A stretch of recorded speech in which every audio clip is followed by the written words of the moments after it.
She walked into that boardroom like she owned the silence itself. No apologies, no explanations. Just the quiet certainty of someone who'd already survived their worst nightmare and came out forged in fire. They expected her to break. They waited for tears or rage or some dramatic collapse that would confirm their assumptions.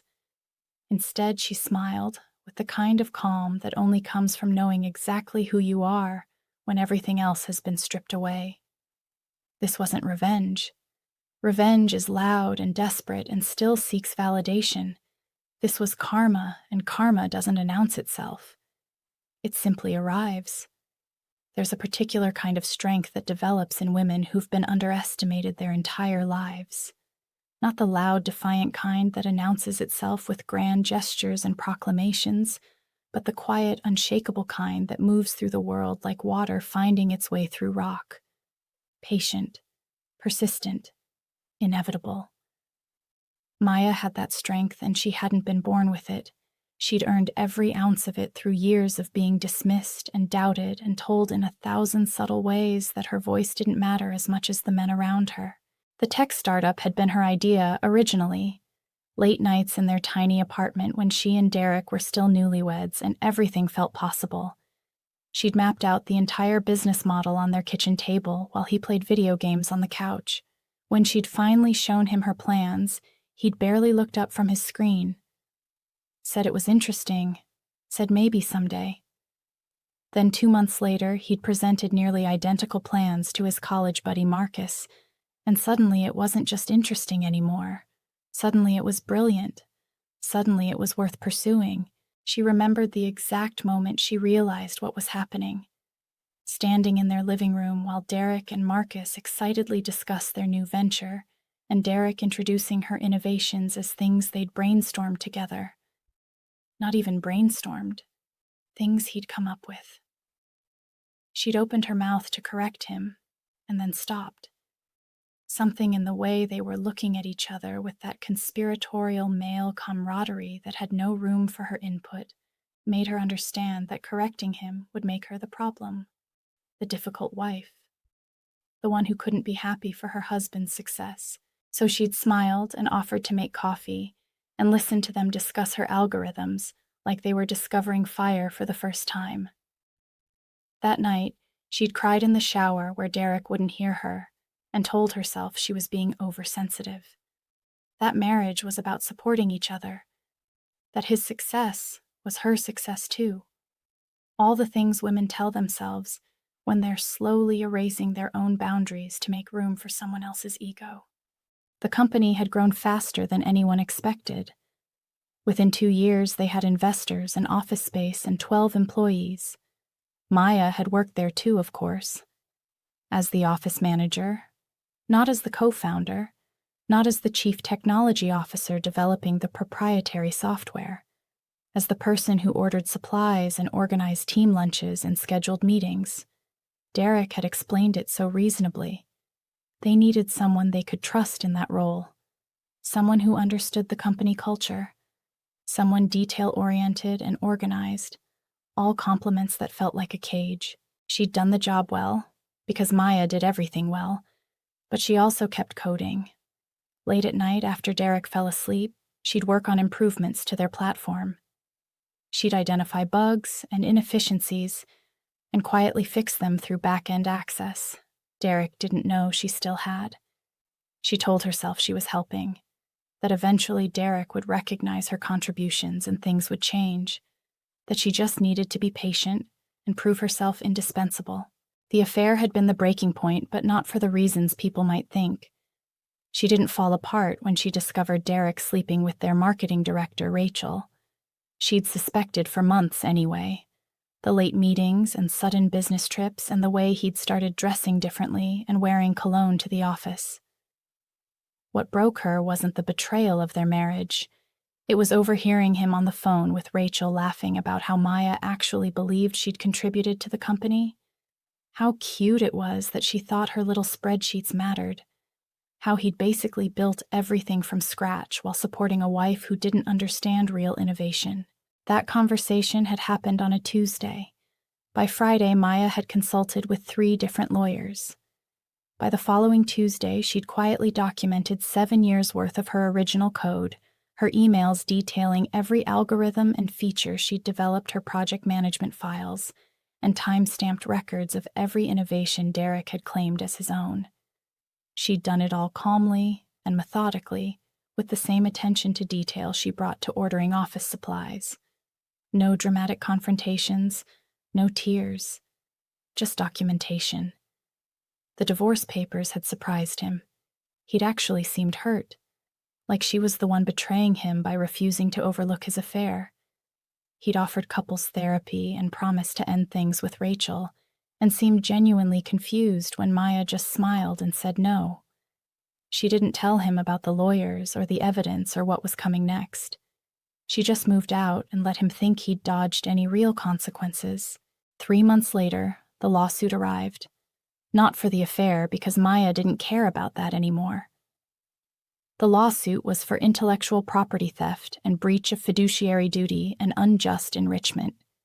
15 pages of legal documentation proving that the core technology behind their multi-million-dollar company had been developed by Maya and stolen by Derek. Her lawyers had been thorough. Every claim backed by timestamps and code repositories and email chains. Evidence that couldn't be dismissed or explained away. Derek had tried to fight it, of course. Hired expensive lawyers who tried to argue that ideas developed during marriage were joint property. That Maya had willingly taken an administrative role and never objected. That she was just a bitter ex-wife trying to capitalize on his success. They painted her as vindictive and greedy and desperate. They leaked stories to tech blogs about the scorned wife causing trouble. They tried every tactic to discredit her. And through it all, Maya stayed quiet. She didn't defend herself on social media or give interviews or make statements. She just showed up to every deposition, every meeting, every court appearance with her lawyers and her documentation, and let the evidence speak for itself. She'd learned years ago that defending yourself to people determined to misunderstand you was a waste of energy. Better to simply prove them wrong. The turning point came when Maya's lawyers subpoenaed the company's code repository and brought in independent forensic analysts to examine the development timeline. The experts confirmed what Maya already knew, that the foundational algorithms had been written years before Derek claimed to have developed them, that the coding style and syntax patterns matched Maya's other documented work, that Derek's supposed contributions consisted mainly of copying Maya's code with minor modifications and commenting out her name in the documentation. Watching Derek's face in that courtroom when the forensic analyst testified was the closest thing to satisfaction Maya allowed herself. Not because she enjoyed his humiliation, but because finally someone else was seeing what she'd always known. The Emperor had no clothes, and everyone could see it now. His lawyers scrambled and objected and tried to poke holes in the analysis, but the evidence was overwhelming. Even the judge seemed disgusted. The settlement had been substantial. Majority ownership of the company transferred to Maya, along with 7 years of back compensation and damages. Derek kept a small percentage as a silent partner with no decision-making authority and a non-compete clause that essentially barred him from working in the industry for 5 years. Marcus had actually apologized to her privately and offered to stay on if she wanted his expertise.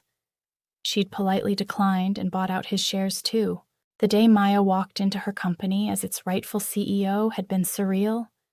The same office where she'd organized birthday cakes and restocked the coffee station now belonged to her. Some employees had left rather than work under her leadership. Good riddance. The ones who stayed were the ones who'd always respected her anyway, who'd watched her be diminished for years and felt uncomfortable about it, but hadn't known how to intervene. She didn't hold that against them. Not everyone is brave enough to challenge power dynamics while they're happening. She'd restructured everything within 6 months, hired a new development team, implemented the improvements she'd been planning for years, expanded into markets Derek had considered too risky. The company's valuation doubled. then tripled. Tech publications that had ignored her before suddenly wanted interviews. Business schools wanted her to speak about innovation and entrepreneurship. Investors who'd barely acknowledged her existence at industry events now sought her advice. And Derek?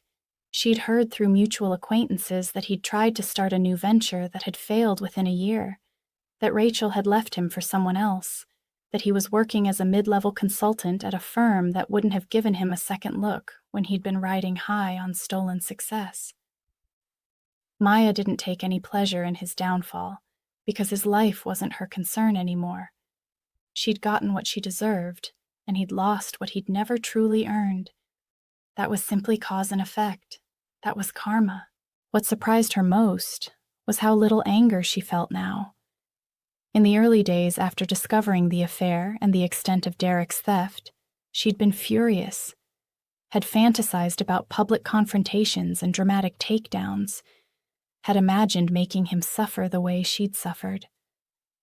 But somewhere in the process of methodically documenting everything and building her case, that anger had transformed into something else. Clarity, maybe. Or purpose. She wasn't fighting Derek anymore. She was fighting for herself, fighting to reclaim what had always belonged to her. The real victory wasn't the money or the company or even the vindication. It was standing in front of a conference room full of investors and presenting her vision for the company's future, and having them listen, actually listen, taking notes and asking thoughtful questions and treating her ideas with respect. It was hiring young women developers and watching them flourish in an environment that valued their contributions. It was mentoring female entrepreneurs who'd been pushed aside or stolen from or told they weren't technical enough or business savvy enough or whatever excuse men used to justify taking up all the space. Maya had learned that the best revenge isn't revenge at all. It's becoming so successful and fulfilled that the person who hurt you becomes irrelevant. It's building a life so authentic and aligned with your values that their opinion stops mattering. Derek had taken years from her, but he couldn't take her talent or intelligence or resilience. Those had always been hers, and they were the things that actually mattered. She thought about this sometimes late at night in her downtown loft with floor-to-ceiling windows overlooking the city, about how she'd almost accepted Derek's version of reality, how close she'd come to believing she was just the support system for someone else's dreams. How many women were still trapped in that story right now, still making themselves smaller, still giving away their power in tiny increments until they couldn't remember what it felt like to own their own voice. That's why she spoke at conferences now despite hating public speaking, why she mentored young women despite her packed schedule, why she'd started a fund to support female founders in tech. Not because she was bitter or wanted to wage some gender war, but because she knew firsthand how easy it is to lose yourself, how insidious the process can be, how you can wake up one day and realize you've spent years building someone else's dream while your own gathered dust. The beautiful irony was that Derek had actually done her a favor by being so blatant with his theft and betrayal. If he'd been subtler, if he'd thrown her occasional scraps of recognition, if he'd been a better liar, she might have stayed in that half-life indefinitely, convincing herself that compromise was the same as partnership, that supporting him was enough. His greed and arrogance had forced her hand, and in doing so had given her back to herself. These days, when people asked her about the lawsuit and the settlement, she kept her answers brief and professional. She didn't badmouth Derek or air their dirty laundry or play the victim. She simply stated facts, that she'd developed technology, that it had been misattributed, that the courts had corrected the record, clean and simple and drama-free, because the story wasn't really about him anymore. It was about her, about what she'd built after reclaiming her work, about the woman she'd become through the process of fighting for herself. That was the thing about karma. It didn't show up with fanfare and announcements. It didn't need Maya to explain or justify or prove anything to anyone except the people who mattered. The judge and jury who'd heard the evidence, the investors who now trusted her leadership, the employees who benefited from her vision, most importantly herself. She knew the truth. She'd always known it. Now everyone else knew it too, and that quiet certainty was worth more than any amount of dramatic revenge could ever be.